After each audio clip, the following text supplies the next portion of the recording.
歡迎收看《寰宇全世界》，帶您走進全世界、全球各地的觀眾朋友，大家好，大家平安，我是何榮。兩岸大事國際焦點深度剖析，打開視野。透過 YouTube 收看朋友，請您幫我們按讚、訂閱、加分享，動動手開啟小鈴鐺。也歡迎您告訴我們在哪個城市打卡收看，歡迎大家多多的留言跟我們互動，彼此交流一下。另外，要請記得幫我們按下這個熱推啊，讓在留言區或者是幫我們熱推，讓更多人看見寰宇全世界。好，來歡迎今天的3位來賓。首先是前大使資深外交官謝文基大使。何榮好，各位朋友大家好。另外，美國共和党前亞太區主席方恩格 Ross， 大家好。還有亞太防務雜誌總編輯鄭繼文繼文兄。何總好，大家好。好，觀眾朋友，相信大家都在關注的，也就是中東的戰事啊。那麼這禮拜呢，其實美以伊的戰爭有了最新的突破，也就是我們所知道，宣布先停火2個禮拜，然後呢，美伊雙方展開談判，就在週末登場。美國跟這個以色列，還有包括這個伊朗呢，美伊雙方啊，這個談判代表團週末已經陸續抵達了巴基斯坦的首都伊斯蘭馬巴德，當然有人翻譯是伊斯蘭堡，準備進行談判。但伊朗事先也放話，他們說這次談判可能會持續10多天。那我們攤開這個雙方代表團的成員啊，可以看到在畫面上，美方呢是由副總統 J.D. Vance 啊范斯率領代表團。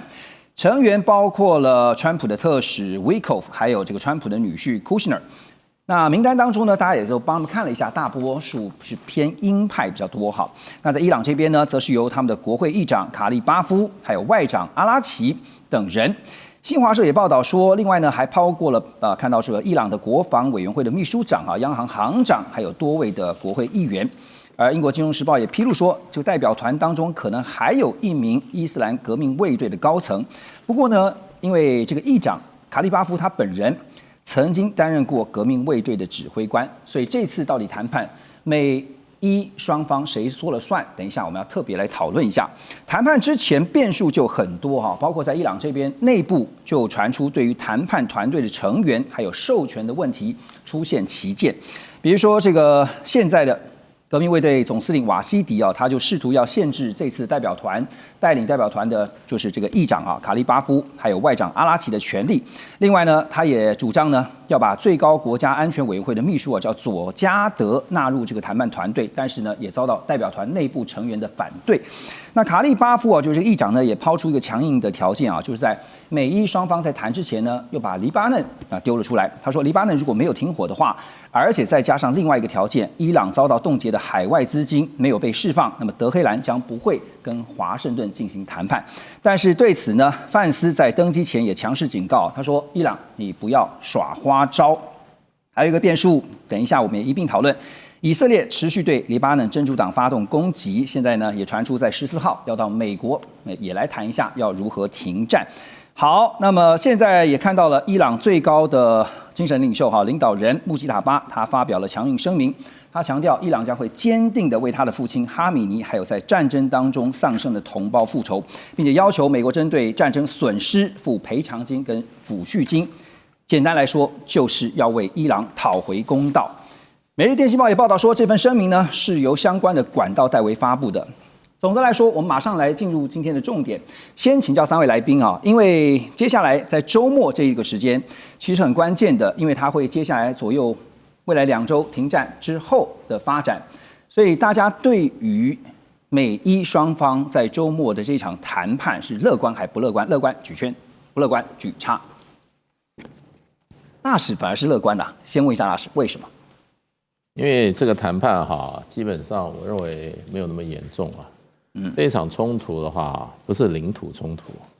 也不是任何有領土的野心啊。像俄羅斯跟烏克蘭現在就很困難，是因為烏克蘭已經被軍事佔領了很多他自己的土地，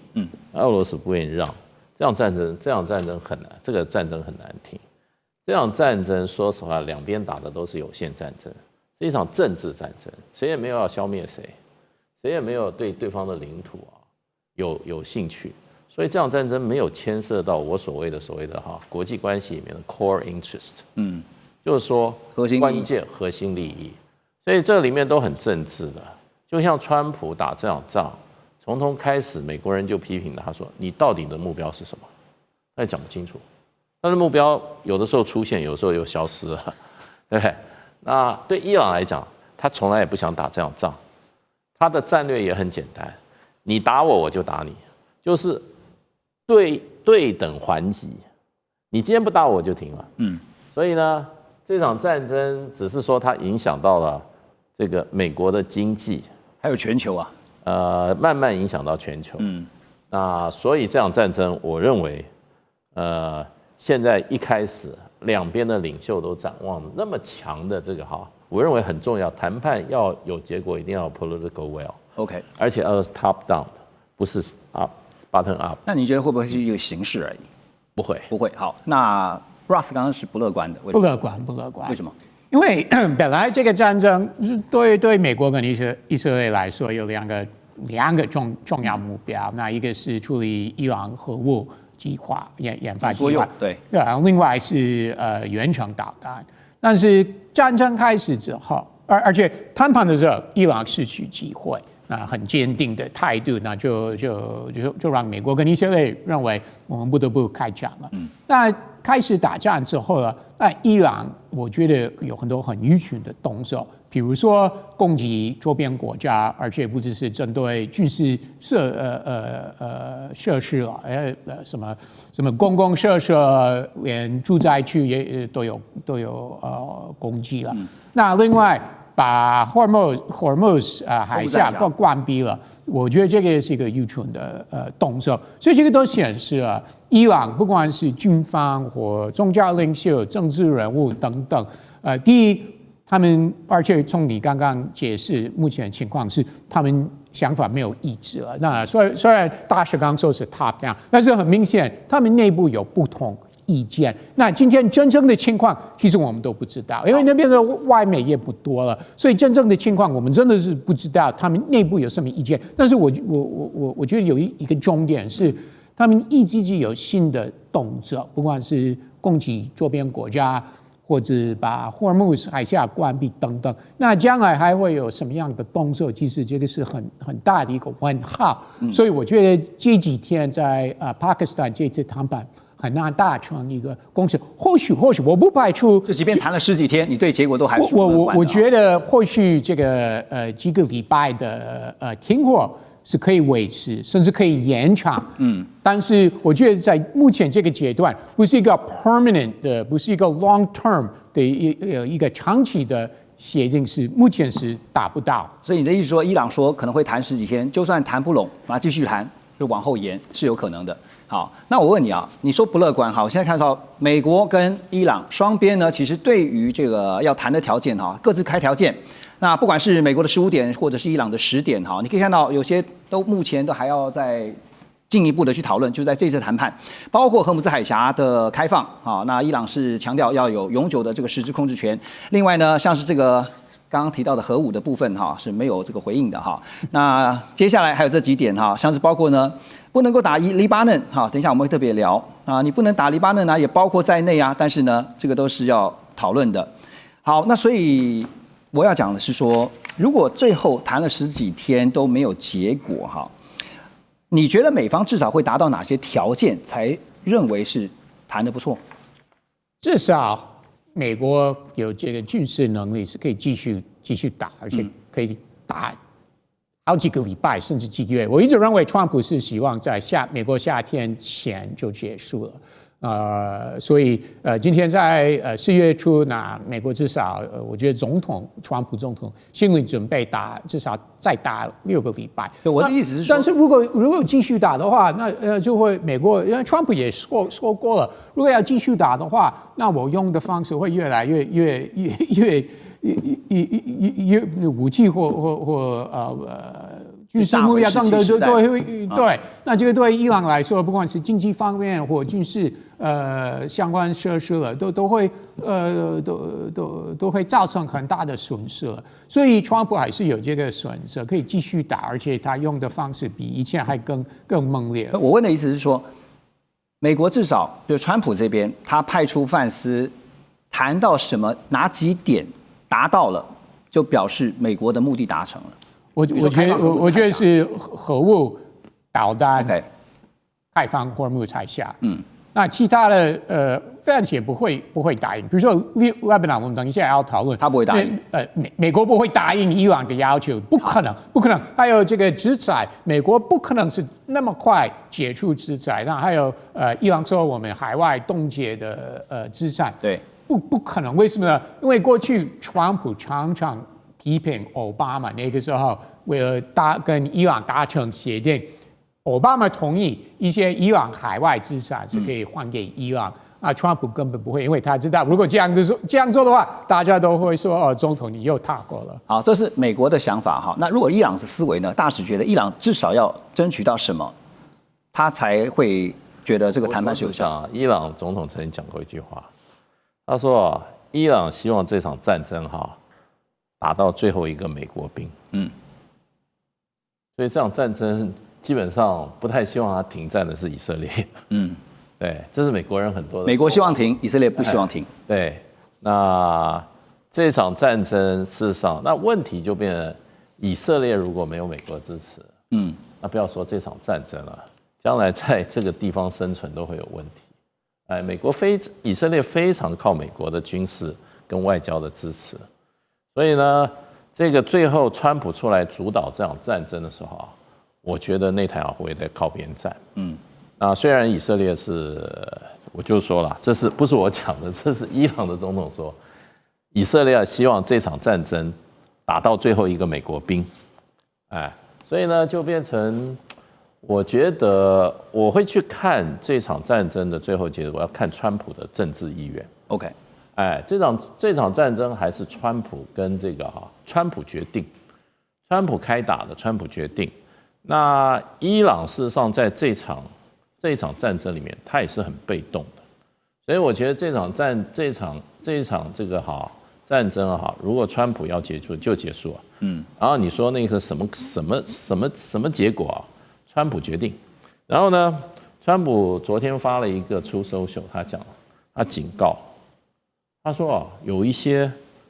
騙子跟庸醫，還有他指的是那些名嘴媒體。他說對，庸醫把這些雙方的談判條件再釋放了非常非常的多的訊息，滿天飛。他說我現在已經找司法單位在調查，我要馬上就把這些人揪出來，他們要司法程序來制裁這些人。告訴大家，他最後一個結論說，這場談判絕對會在關閉的門後面來談，一個 closed door negotiation， 這中間怎麼談，外面不會知道，外面猜的都是假的，都是別有用心的所以我覺得川普這件事情會錢綱獨斷。因為現在伊朗的體制跟美國的體制我們就說，我們不要講什麼法律什麼憲法，我告訴你，現在美國的政治體制跟伊朗是一樣的，獨裁政權。我可以為美國說話嗎？大使的意思說，川普說了算，但是伊朗誰做主？您覺得伊朗誰說了算？伊朗當然是哈梅內伊OK， 就是小哈梅內伊OK， 大使，您剛剛提到說，以色列在這個談判的幕後其實角色很關鍵基本覺得那現在既然以色列，因為感覺上最近以色列是很不受控的，對，所以納坦雅胡在這個時間，美國拉得住他嗎？還有另外一個問題就是，如果談到最後10幾天之後沒有結果，但雙方也在這段時間不斷去準備，因為一定要準備是軍事方面的實力後續動作會如何？當然，美國能不能約束以色列，我認為這問號很大，而且不只是川普這一任，上一任拜登，我們發現加沙戰爭，美國能夠完全約束以色列嗎？其實證明是不行要不然也不會這個加沙後來導致6萬多個巴勒斯坦人死亡。那而且近期我們看到美伊談判有一個最新的一個焦點，就是黎巴嫩的戰事，對，能不能獲得相當的緩和？其實針對這一點我們發現，那國際上普遍是支持伊朗方面的主張。我們看到歐洲好幾個領袖國家領袖都有講到，這個美伊談判在談判的這個整個範圍裡面，黎巴嫩的情勢當然要納入。而且從這個美伊這個傳出談判以來，以色列對於黎巴嫩的南部的攻擊是非常非常的猛烈。比如前幾天有一天死亡大概300多人，而且它的強度，那其實比攻擊加沙感覺更為強烈，而且手法也類似哦。也因此，在這個部分，我們認為美伊談判其實以色列是一個很大的一個問題。是，那未來。那美國如何通過各種方式去進行約束？我認為這個川普這個部分他是要想清楚。不過我覺得讓人比較憂慮的就是納塔雅胡，因為他有自身國內的一些問題，特別是他本身一些官司纏身，因此從這個加沙戰爭開始，大家普遍認為戰爭繼續打，對他延續政治生命和他在以色列的掌控能力，對，是有絕對的幫助哦。如果戰爭不打，他的很多這個案件，特別關鍵的案件、貪腐的案件，那進入司法程序繼續走的話，他可能會終止他的政治的權利。這個對於他未來他的整個這個未來的這個政治生命這個政治生涯來講，那個絕對是致命性的。对，也因此，這個以色列這個問題是目前以色列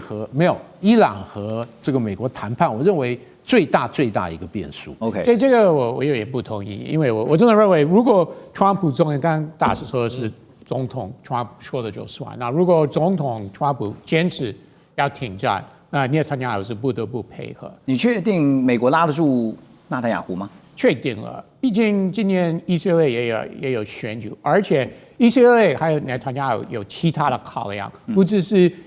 伊朗造成以色列的國家安全問題。那另外，比如說西岸突困區，那需要美國的支持，對不对？所以它真的是，而且這個也是牽涉到以色列的選舉。OK， 所以內塔尼亞胡是千萬不能惹怒川普。那以前惹怒拜登或不利拜登，那是因為內塔尼亞胡長期跟民主黨，不管是奧巴馬或拜登關係不好，跟川普共和黨關係非常好。但是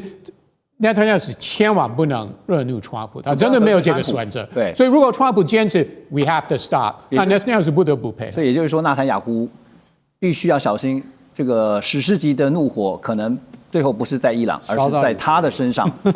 那確實啊，最新的是黎巴嫩跟以色列兩國呢也同意進行談判了，因為黎巴嫩這邊呢發出聲明表示說，他們的駐美大使，還有以色列的駐美大使以及美國駐黎巴嫩大使10號晚上已經先進行了第一次的電話會議。那麼在14號呢，預計在這一天要在美國國務院進行這個首次會議，討論宣布停火，還有確定談判的日期。我們先休息一下，等一下回到寰宇全世界。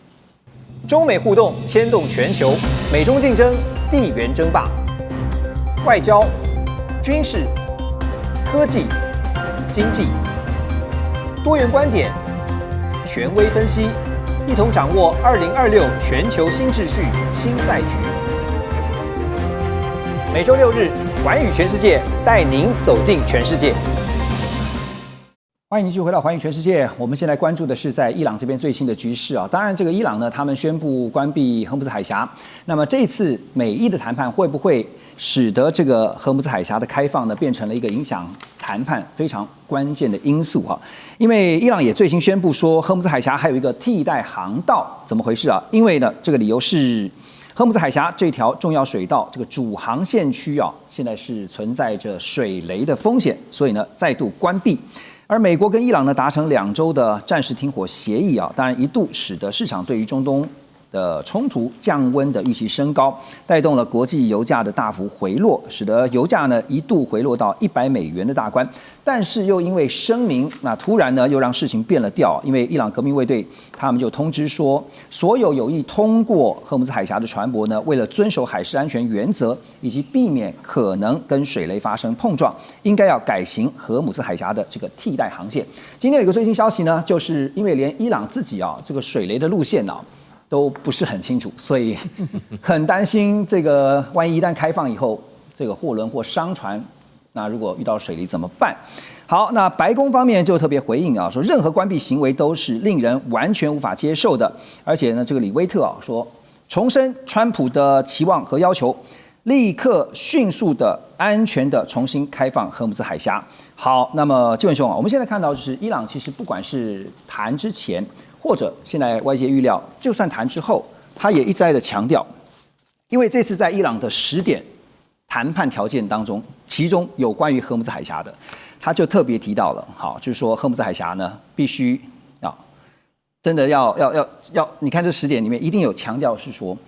要實質控制荷姆茲海峽。那川普也特別在他的發文有講說，我們這個10點呢，我們可以依照這個作為談判架構哈，以這個為基礎，我們可以談，都可以來談。可是剛剛提到這個水雷的問題啊，這麼棘手，怎麼解決？其實水雷這個問題哦，當然對伊朗來講是一個王牌，因為大家眾所周知，就軍事上來講，水雷是窮人的一個很有效的不對稱武器，而且美國在戰前的時候就評估伊朗它的水雷保有量在超過5000枚哦。那雖然它的這個海軍在美國的精準打擊之下幾乎是全滅，但這個布設水雷對於伊朗來講，不是只靠軍艦，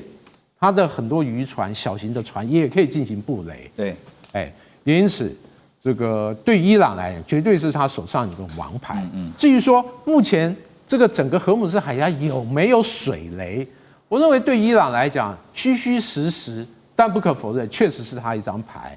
那一切都由他說了算。就算沒有水雷，他也可以營造出有水雷的一個整個海峽目前的情境。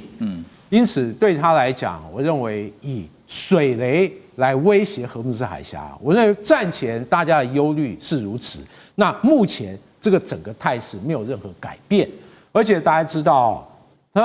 這個伊朗要控制荷姆茲海峽，不只是靠水雷，它本身有龐大的反艦飛彈、陸基反艦飛彈的這個整個實力。以伊朗它這些飛彈實力，它的火力是完全覆蓋荷姆茲海峽。雖然美國方面、以色列方面宣稱，在長達40幾天這個打擊裡面，把伊朗的這些作戰能力大幅的削弱，但我認為要完全清除伊朗控制海峽的反艦飛彈兵力，我認為是不太現實的。對，特別是伊朗借由地下化的一些部署，還有進行深度的偽裝，那美國或許宣稱打到的很多目標可能是誘餌，都說不定。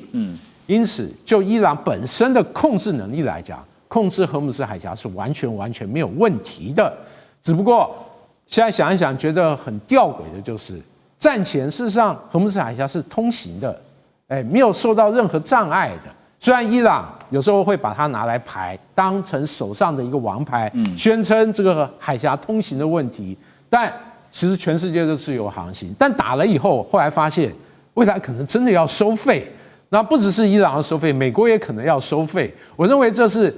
目前我們看這個整個海峽問題最吊詭，而且最諷刺的一個。所以伊朗現在宣布說，荷姆茲海峡有一個替代航道，哈，表示他們至少確認這個替代航道是比较不會有水雷的，可以這樣子聽。但是我們知道啊，荷姆茲海峽它有北航線和南航線，那主要都是走北航線，因為水深比較這個穩定；南航線就是水深比較不穩定，而且曲曲彎彎的，那航行起來是存在一定的風險。那除非大家那不顧及風險而執意走南航線，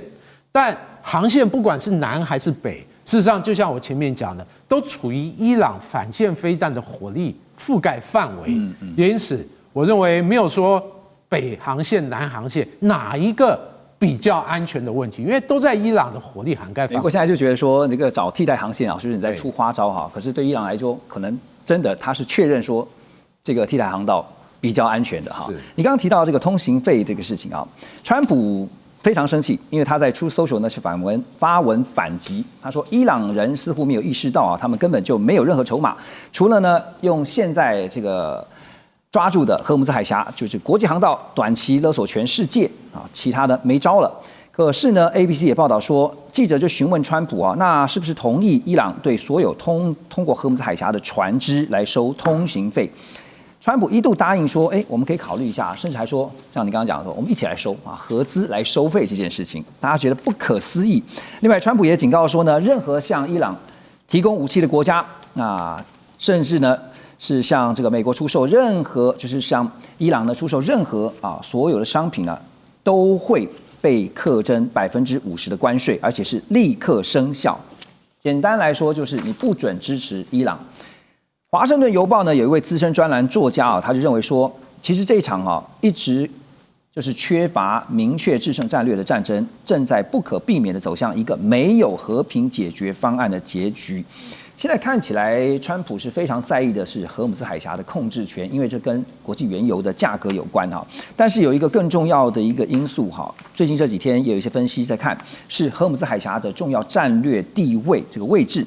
因為美國在全球很多地方，特別是在重要的水道啊、海峽啊，都設立了他們的 choke point， 就是咽喉點哈。所以我問 Russ，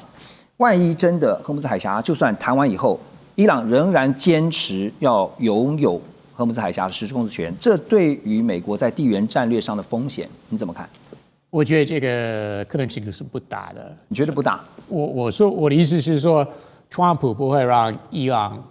主導這個荷姆斯海峽，這真的是不可能。你說荷姆斯海峽不會落入伊朗的實質控制的？不可能，不可能。這個不只是川普的想法，也是周邊國家的想法，甚至可以說是歐洲國家，還有我也是認為中國大陸的想法。那另外，不管是日本、南韓、其他的引進波斯灣不管是石油或其他的原料等等，都需要霍爾木茲海峽是保持這個開放的狀態了。所以，如果伊朗堅持的話，我真的覺得打仗會這個戰爭會持續下去。如果伊朗堅持的話，就沒得談了，是這樣子嗎？我覺得這個真的是川普的一個底線。那如果伊朗真的不同意的話，或堅持，那就繼續打仗。我真的是恐怕會這樣了。所以我覺得伊朗這個要求是非常非常不合理，而且不管是周邊國家或國際社會，誰支持伊朗這樣做？沒有人支持伊朗這樣做啊！即使其他的國家不會開口說我們支持美國打仗，為了開放霍爾木茲海峽，那很有可能是不會這樣講。但是幾乎都會支持美國這樣做，因為沒有人支持伊朗把霍爾木茲海峽關閉或要收通信費等等。Nobody support that， 沒有人支持。OK， 你現在聽到的就是說，伊朗其實說我收通行費，但是我可以跟阿曼嘛，我們兩個來分嘛，包括也提到了美國甚至可以一起來分啊。那大使您又怎麼看哈？因為這個接下來就是看說有關於這個通行費的事情，因為伊朗收這個通行費是因為他要有一筆花費是必須在這一次整個美伊戰爭當中，其實伊朗有很多的地方是被重創的，他需要錢來重建的。那瑞穎這邊有警告說，暫時停火這2個禮拜的暫時停火，並不代表整個中東的風險是解除的，尤其是在能源運輸關鍵的我們現在提到的荷姆斯海峽，恢復正常運作仍然是面臨很大的挑戰。而且說目前最大的隱憂是衝突期間，因為大量船只撤離了這個海峽，所以短期之內呢很難迅速回流，就會影響到運輸的效率。另外，法新社也查閱了就是相關的海事追蹤的數據說停火生效以來，這幾天只有10艘船左右那麼通過荷姆斯海峽。另外 ，CNBC 報道說呢，雖然達成2週的停火協議，但是實際上還沒有恢復正常的通行。CNN 最新的報道也說呢，包括阿布達比這邊呢也有一個消息說，其實並沒有打開啊，我們現在要通過這個海峽還是非常的困難啊。好，那所以收費這件事情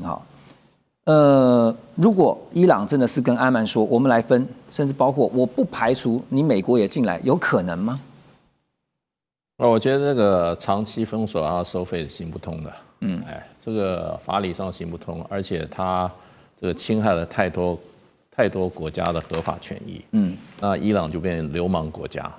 啊！流氓國家你要怎麼樣呢？要付出極大的代價。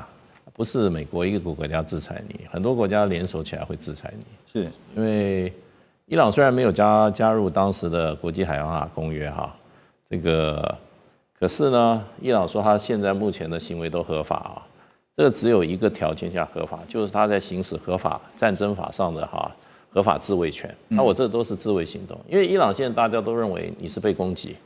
你不攻擊你是行使自衛權。那這種行為的話，短期上可能你可以解釋說我的自衛權，可是停火以後你就沒有權利再做這種事情。對，而且你牽涉到的利益是整個海灣國家的利益，還有呢，整個印太國家的利益，印度也不會接受啊，印度也會給你搞到那他怎麼會？那中國大陸也不會接受啊，所有東南亞國家都一起不會接受啊，沒有國家會接受，歐洲也不接受，所以我覺得伊朗現在是把這個荷爾木斯海峽封鎖，然後在那邊揚言收費啊這些，我覺得這些只是手段，不是他的目的。伊朗沒有必要去賺這筆錢，也沒有必要長期跟國際社會的大部分國家的利益為敵。對，他很清楚，所以我認為他基本上他把它當一個手段，他是以這個當手段來迫使美國跟他談判，迫使這個各個國家去重視這個問題，要不然誰出來誰管他啊？誰去出來調解啊？哪些國家會管？我的利益沒有被受到傷害，你們去打吧。大使要調解哈，我迅速問您一個問題啊，因為這次也看到中方的角色在這次的調停上面扮演非常關鍵。那您怎麼看哈？因為中東的戰事如果沒有中方的參與的話，是停不下來的嗎？是這樣子嗎？因為在這個復旦大學這個知名的外交政策專家叫吳興博，他說呢，中方在這次促成停火上面發揮了積極的作用，而且呢，也是等於是間接的把伊朗再拉回了談判桌就是提醒伊朗應該要保有談判的戰略彈性啦。那您覺得這次北京出手的時間上跟做法上，你怎麼觀察？我覺得中國大陸一定是他一貫的這個對於國際衝突的看法，就變成就是說不要打仗，就用談判，不要動武力，什麼事情國與國糾紛就是用談判，那這是他一貫立場。那中國大陸也從來不要把這個攻親變世主。你看他跟俄羅斯關係這麼好，俄烏戰爭他也不要被捲進去，沒錯，對不對？到現在烏克蘭也沒有對中國大陸完全翻臉，對。這就是說，中國大陸的基本的外交政策就不願意怎麼講捲入任何的重要的戰爭，他會保持中立，用一個立場來解決。當然，翟俊在這裡面做了很多的功夫，而且我認為這場戰爭，中國大陸也是有他的利益，有他的籌碼在裡面。為什麼？這個荷爾木斯海峽對中國大陸，再說你怎麼去淡化它，還是很重要。沒錯。所以中國大陸只是說沒有用很強制的方法出來去做，可是我覺得他外交穿梭基本上中國大陸有利益在裡面。可是中國大陸有一個原則，絕對不會把成你們中間的戰爭變成公親變世主。我就是一個中間人而已。那我覺得這裡面的話，中國大陸跟很多國家立场相同，利益相同，尤其跟海灣國家利益相同。所以呢，海灣國家巴基斯坦的